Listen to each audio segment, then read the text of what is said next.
할렐루야, 반갑습니다. 여러분 반갑습니다. 오늘은 영생의 말씀을 사모하는 박스탄 선교회의 삼일체 하나님의 살아계신 임재와 성령의 충만하심이 함께 하시기를 우리 주 예수 그리스도의 이름으로 축원합니다. 오늘 함께 나눌 말씀의 제목은 에덴 동산의 모든 사건과 말씀들은 생명나무와 선악을 알게 하는 나무의 비밀을 풀기 위해 하나님께서 창세전부터 정교하게 준비하신 메시아의 열쇠입니다. 많은 사람들은 에덴 동산을 단순히 인류가 처음 살았던 아름다운 동산 정도로만 생각을 합니다. 그러나 성경은 그렇게 말씀하지 않습니다. 에덴 동산은 단순한 동산이 아니라 하나님께서 예수 그리스도의 복음을 가장 먼저 보여주신 거대한 성전이며 태초의 복음의 설계도입니다.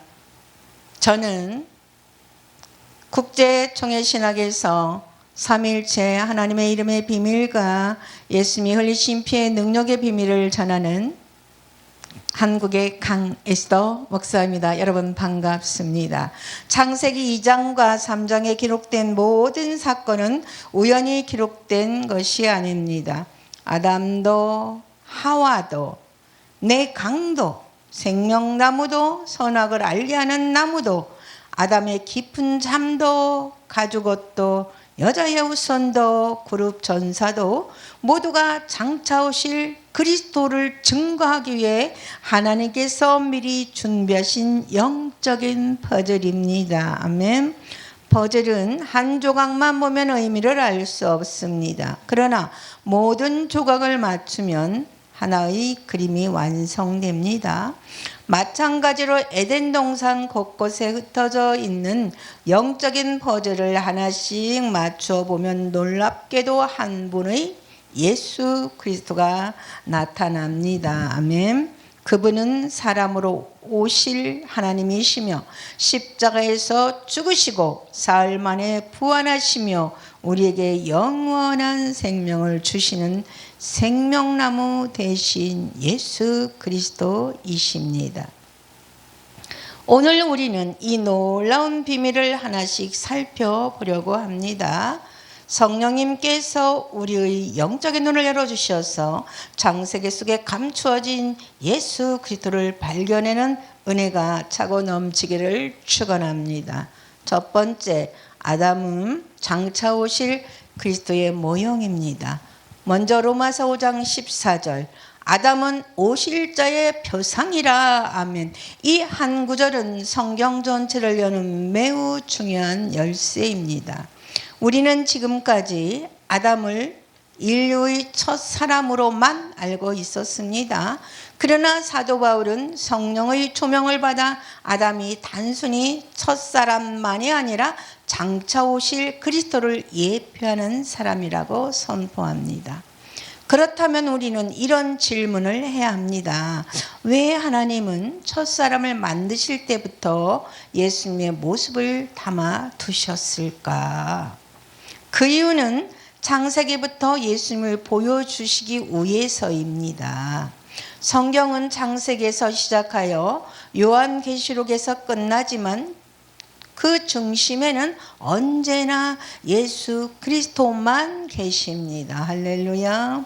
마지막 아담, 사도 바울은 고린도전서 15장 45절과 47절에서 예수님을 마지막 아담이라고 부릅니다. 첫째, 아담은 흙으로 지음을 받은 사람이었습니다. 그러나 마지막 아담은 하늘로부터 오신 분이십니다. 그분은 단순한 사람이 아니라 하나님께서 사람이 되어 이 땅에 오신 생명 되신 예수 그리스도이십니다. 그러므로 첫째 아담은 마지막 아담이신 예수님을 미리 보여주는 그림입니다. 할렐루야. 이 사실을 깨닫는 순간 창세기의 모든 내용이 새롭게 보이기 시작합니다. 아멘. 생명나무가 의미하는 것은 무엇인가? 에덴 동산 중앙에는 생명나무가 있었습니다. 왜 하나님께서 많은 나무 가운데 생명나무를 중앙에 두셨을까요? 생명의 중심이 하나님이시기 때문입니다. 할렐루야. 그리고 예수님께서는 요한복음 14장 6절에서 말씀하셨습니다. 내가 곧 진리요 길이요 생명이니. 할렐루야.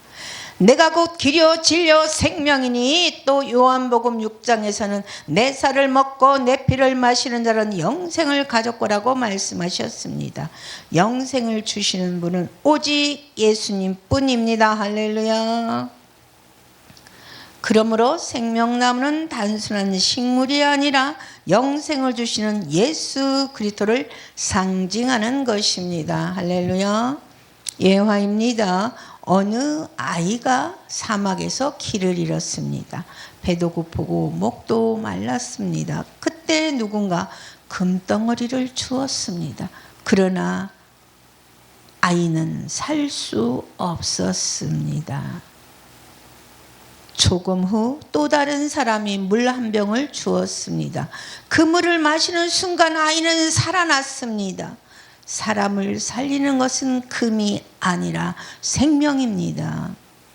예수님께서도 말씀하셨습니다. 내가 온 것은 양으로 생명을 얻게 하고 더욱 풍성히 얻게 하려 함이라. 아멘. 세상은 돈과 명예를 생명처럼 여기지만 하나님께서는 오직 예수 그리스도만이 참 생명이라고 말씀하십니다. 아멘. 그러므로 에덴 동산 주안에 생명나무를 두신 것은 인류에게 생명은 오직 그리스도에게만 있다는 사실을 미리 보여주신 것입니다. 오늘도 많은 사람들이 세상의 나무를 붙잡고 살아갑니다. 돈이라는 나무, 권력이라는 나무, 지식이라는 나무, 성공이라는 나무를 붙잡습니다. 그러나 그 어떤 것도 영생을 줄 수 없습니다. 우리의 참된 생명은 오직 예수 그리스도 안에 있습니다. 그러므로 오늘도 우리는 생명나무신 예수님께 나아가야 합니다. 아멘. 그분의 말씀을 먹고 그분의 사랑 안에 거하며 그분의 피 흘림의 십자가를 붙드는 삶을 살아야 합니다. 그때 우리 안에 영원한 생명이 역사하게 될 것입니다. 아멘. 이제는 가죽옷과 어린 양의 배에 감춰진 새 언약의 비밀 속으로 들어가도록 하겠습니다. 에덴 동산에서 감춰진 생명나무와 선악을 알게 하는 나무의 비밀을 우리가 살펴보았죠. 그 말씀에 이어 하나님께서 아담과 하와에게 입혀주신 가죽옷 속에 감춰진 놀라운 구원의 비밀을 살펴보려고 합니다. 많은 사람들은 창세기 3장 21절을 단순히 하나님께서 사람들의 부끄러움을 가려주신 사건 정도로만 생각을 합니다. 그러나 이 사건은 성경 전체를 관통하는 복음의 시작입니다. 할렐루야. 죄를 지은 인간이 무화과나무 잎으로 자신의 수치를 가리려고 했습니다. 그러나 하나님께서는 그것을 인정하지 않으셨습니다. 왜 그럴까요? 인간의 노력으로는 죄를 해결할 수 없기 때문입니다. 죄는 반드시 생명의 희생을 요구합니다. 죄의 싹은 사망이기 때문입니다. 그래서 하나님께서는 친히 희생을 준비하셨습니다. 이것이 은혜의 시작이며 태초의 복음의 시작입니다. 하나님께서 입혀주신 가죽옷, 창세기 3장 21절, 여호와 하나님이 아담과 그의 아내를 위하여 가죽옷을 지어 입히시니라. 아멘. 가죽옷은 그냥 만들어질 수 없습니다. 가죽이 있으려면 반드시 짐승이 죽어야 했습니다. 성경은 어떤 짐승이든지 기록하지 않았지만 많은 신학자들은 이 사건을 희생 제사의 시작을 보여주는 예표로 이해해 왔습니다. 중요한 것은 한 생명의 희생이 있었고 그 희생을 통해 죄인이 덮임을 받았다는 사실입니다. 할렐루야. 이것은 장차 세상 죄를 지고 가실 하나님의 어린 양 예수 그리스도를 바라보게 합니다. 아멘. 인간은 무화과 나무 잎으로 자신을 가렸지만 하나님은 피 흘림이 있는 희생을 통해 죄를 덮으셨습니다. 아멘.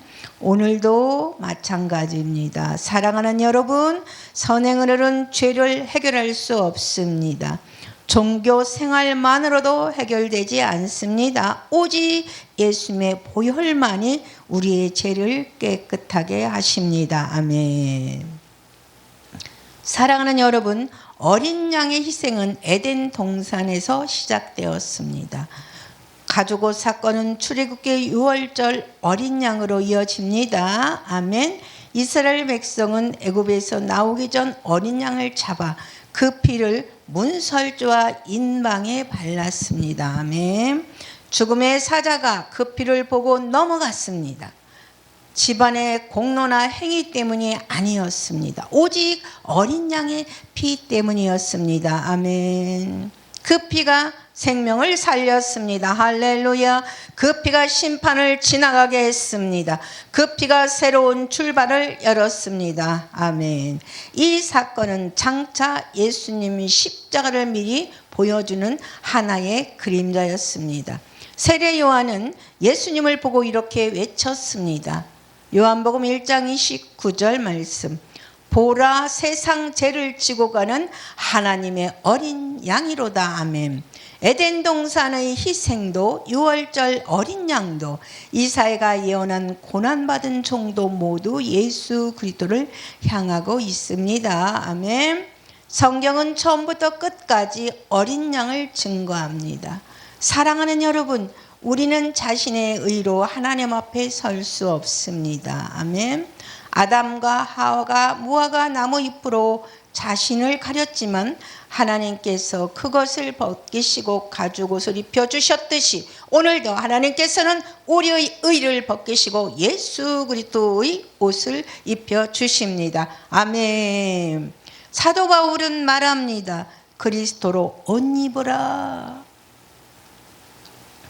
예수님은 우리의 죄를 대신 지시고 십자가에 피 흘려 죽으셨습니다.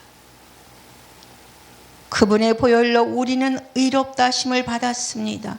그러므로 우리의 자랑은 오직 새 언약 예수님의 피 흘림 십자가뿐입니다. 아멘. 할렐루야. 이제 성찬, 어린 양의 혼인잔치, 새 예루살렘까지 연결하면 성경 전체 구속사가 완성됩니다. 할렐루야. 새 언약의 성찬에서 어린 양의 혼인잔치까지입니다. 사랑하는 여러분, 성찬은 끝이 아니라 시작입니다. 많은 성도들이 성찬을 과거를 기념하는 예식만으로 생각합니다. 그러나 성찬은 과거만 바라보는 예식이 아닙니다. 현재의 은혜를 누리는 예식이며 미래의 영광을 바라보는 예식입니다. 예수님께서는 마지막 성찬을 마치신 후 매우 중요한 말씀을 하셨습니다. 마태복음 26장 29절 말씀. 내가 포도나무에서 난 것을 이제부터 내 아버지 나라에서 새 것으로 너희와 함께 마시는 날까지 다 마시지 아니하리라. 아멘.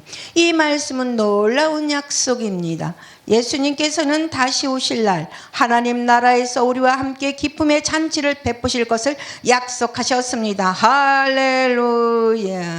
그러므로 성찬은 장차 있을 천국 잔치의 예고편입니다.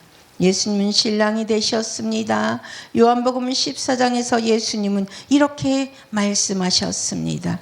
요한복음 14장 2절과 3절 말씀. 내 아버지 집에 거할 곳이 많도다. 그렇지 않으면 너희에게 일렀으리라. 내가 너희를 위하여 거처를 예비하러 가노니 가서 너희를 위하여 거처를 예비하면 내가 다시 와서 너희를 내게로 영접하여 나 있는 곳에 너희도 있게 하리라. 아멘. 예수님은 성도들을 위해 하늘의 처소를 예비하시고 다시 오셔서 믿는 자들을 영원한 하나님의 집으로 영접하실 것을 약속하셨습니다. 내 아버지 집에 거할 곳이 많도다. 내가 너희를 위하여 처소를 예비하러 가노니 다시 와서 너희를 내게로 영접하리라. 아멘. 이 말씀은 당시 유대인의 혼인 풍습을 떠올리게 합니다. 신랑은 신부를 맞이하기 전에 집을 준비합니다. 모든 준비가 끝나면 다시 와서 신부를 데리고 갑니다. 예수님께서는 하늘의 처소를 예비하시고 다시 오셔서 교회를 영원한 신부로 맞이하실 것입니다. 할렐루야. 어린 양의 혼인잔치 요한계시록 19장에는 성경 전체의 절정이 기록이 되어 있습니다. 요한계시록 19장 7절 말씀. 우리가 즐거워하고 크게 기뻐하며 그에게 영광을 돌리세. 어린 양의 혼인잔치 기약이 이르렀고 그의 아내가 자신을 준비하였으므로. 아멘. 또 이어지는 요한계시록 19장 8절과 9절도 함께 읽으면 의미가 더욱 분명해집니다. 요한계시록 19장 8절과 9절 말씀. 그에게 빛나고 깨끗한 세마포를 입도록 허락하셨으니 이 세마포는 성도들의 옳은 행실이로다 하더라. 천사가 내게 말하기를 기록하라. 어린 양의 혼인잔치에 청함을 받은 자들은 복이 있도다 하고 또 내게 말하되 이것은 하나님의 참되신 말씀이라 하기로. 아멘. 어린 양의 혼인은 예수 그리스도와 그의 신부인 교회의 영원한 연합을 의미하며 성도는 믿음과 거룩함으로 그날을 준비해야 합니다. 어린 양의 혼인잔치 기약이 이르렀고 그의 아내가 자신을 준비하였으므로 여기서 어린 양은 예수 그리스도이십니다. 아멘. 신부는 예수님을 믿고 구원받은 교회입니다. 할렐루야. 에덴 동산에서 시작된 구원의 역사는 결국 어린 양의 혼인잔치에 완성됩니다. 아담과 하와가 결혼은 이 영광스러운 혼인잔치를 미리 보여준 그림자였습니다. 그러므로 성경은 처음부터 끝까지 예수님과 교회의 사랑을 증거하고 있습니다. 새 예루살렘의 영광, 그 혼인잔치가 끝나면 하나님께서는 새하늘과 새 땅을 이루십니다. 아멘. 요한계시록 21장을 보면 하늘에서 거룩한 성 새 예루살렘이 내려옵니다. 그 천국에는 더 이상 눈물이 없습니다. 사망도 없고 고통도 없습니다. 저주도 없고 죄도 없습니다.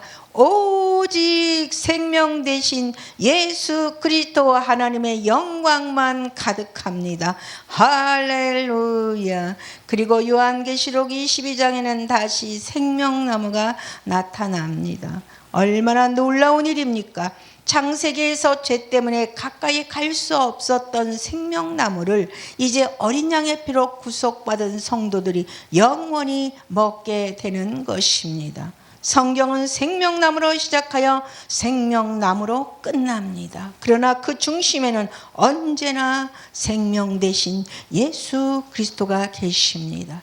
예수님이 곧 생명이고 예수님이 곧 하나님 나라입니다.